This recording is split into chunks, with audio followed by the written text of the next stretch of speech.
म हाम्रो आगामी वर्षको नीति तथा कार्यक्रम यहाँको बिचमा प्रस्तुत गर्न चाहन्छु। साङ्गठनिक योजना, वार्षिक कार्ययोजना,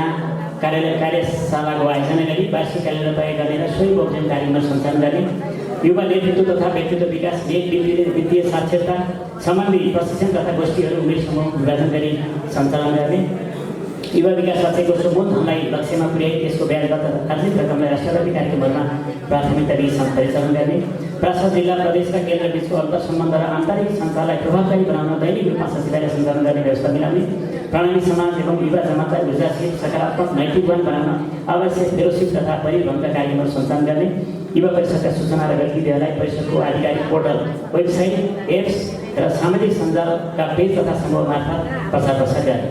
परिषदका हरेक तहका पदाधिकारी तथा सदस्यहरूलाई अनुशासित र मर्यादित बनाउन पुरस्कृत सँगसँगै स्पष्टीकरणको समेत व्यवस्था गर्ने, वैदेशिक सम्पर्क समितिहरूलाई थप चलायमान बनाउने, केन्द्रीय समितिद्वारा प्रांत जिल्ला र प्रदेश भ्रमणका कार्यक्रमहरू सुनिश्चित गर्ने र सो अन्तर्गत कम्तीमा 1 महिना 1 जिल्ला 1 कार्यक्रमलाई अनुसरण तथा कार्यान्वयन गर्ने, उद्देश्य मिल्ने धार्मिक तथा सामाजिक संस्थाहरूसँग सहकार्य गर्ने, युवा परिषदको 5 आधारशिलालाई छुट्टा छुट्टै रूपमा व्याख्या गरी प्रत्येक आधारशिला समिति गरी कार्यक्रमहरू सञ्चालन गर्न मात्र हप्ता निकायलाई प्रोत्साहित गर्ने, परिषदले हालसम्म गर्दै आएका कार्यक्रमहरूलाई थप व्यवस्थित र प्रभावकारी बनाइदिन तथा दिने, श्रीकृष्ण प्राणी सेवा समिति नेपाल, श्रीकृष्ण प्राणी बाहिर महिला समिति नेपालसँगको सहकार्यमा देशैभर कार्यक्रमहरूलाई प्रभावकारी रूपमा बनाउने, निष्क्रिय रहेका प्राथमिक तथा जिल्ला समितिहरूलाई थप सक्रिय बनाउन प्रदेश समिति मार्फत पनि केन्द्रीय वार्षिक क्यालेन्डर अनुरूप कार्यान्वयन गर्न उत्प्रेरित गर्ने गराउने, विभिन्न पेसामा आबद्ध प्रणामी युवाहरूको विवरण सङ्कलन गर्ने र सो अनुरूपको तथ्याङ्क तयार पारी उहाँहरूको सिप, दक्षता, योग्यता, अनुभव र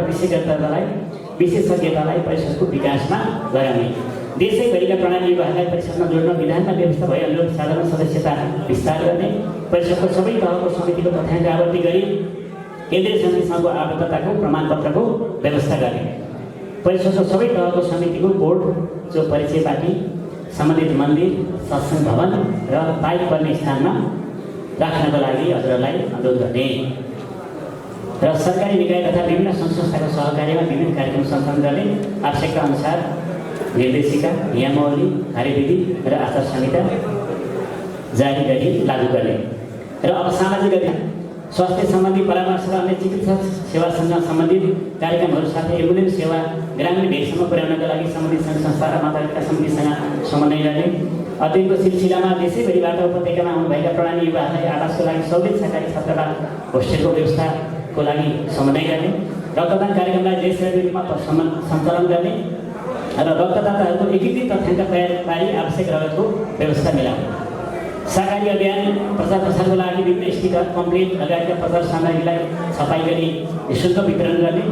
सरकारी तथा दुर्व्यसन मुक्त समाज निर्माण अभियान अन्तर्गत विद्यालय तथा कलेजका विद्यार्थीहरूमा सचेतना अभियानको कार्यक्रम गर्ने, विपन्न समुदायलाई लक्षित गरी न्यानो कपडा वितरण, भोजन सेवा, शैक्षिक सामग्री वितरण लगायतका गतिविधिहरूलाई निरन्तरता दिने, श्रीकृष्ण प्राणी मन्दिर, सत्सङ्ग भवन तथा सेवा आश्रमहरूको संरक्षण र सुरक्षामा आवश्यक सहजीकरण गर्ने, शिक्षा, स्वास्थ्य, सरसफाइ तथा वातावरण संरक्षण सम्बन्धी सचेतनामूलक कार्यक्रमहरूलाई निरन्तरता दिने, युवाको सर्वाङ्गीण विकासको लागि अत्यावश्यक व्यक्तित्व विकास, क्षमता विकास, भक्ति सङ्गीत, खेलकुद लगायतका प्रतियोगितामूलक कार्यक्रमहरूलाई निरन्तरता दिने, अति विपन्न वर्गका बालबालिकालाई लक्षित गरी छात्रवृत्ति कार्यक्रमलाई केन्द्रीकृत रूपमा सञ्चालन गर्ने, सुरक्षा निकायसँगको समन्वयमा परिषदमा आबद्ध युवाहरूलाई स्वयंसेवी सम्बन्धी तालिमहरूको व्यवस्था गर्ने। अब धार्मिक गतिविधि, युवाहरूमा धार्मिक सिद्धान्त र सामाजिक भावना जागृत गराउनका लागि धार्मिक तथा आध्यात्मिक प्रशिक्षण कार्यक्रमलाई व्यापक बनाउने, पाठ्यक्रममा आधारित बालबालिकाको सत्सङ्ग कार्यक्रमलाई बाहिर महिला समिति नेपालको सहकार्यमा देशव्यापी बनाउने, केन्द्रीय समिति सहित विभिन्न तहमा संस्थागत तथा धार्मिक प्रशिक्षणको आयोजना गर्ने, घर घर जागरी जन जागरी अभियानलाई व्यापकता दिने, युवाको चरित्र निर्माणको लागि हरेक बैठक तथा कार्यक्रम सञ्चालन अघि अनिवार्य रूपमा ध्यान, चितवनी र सत्सङ्ग विधिहरूलाई अवलम्बन गर्ने, माथि उल्लेखित कार्यक्रमहरूको दीर्घकालीन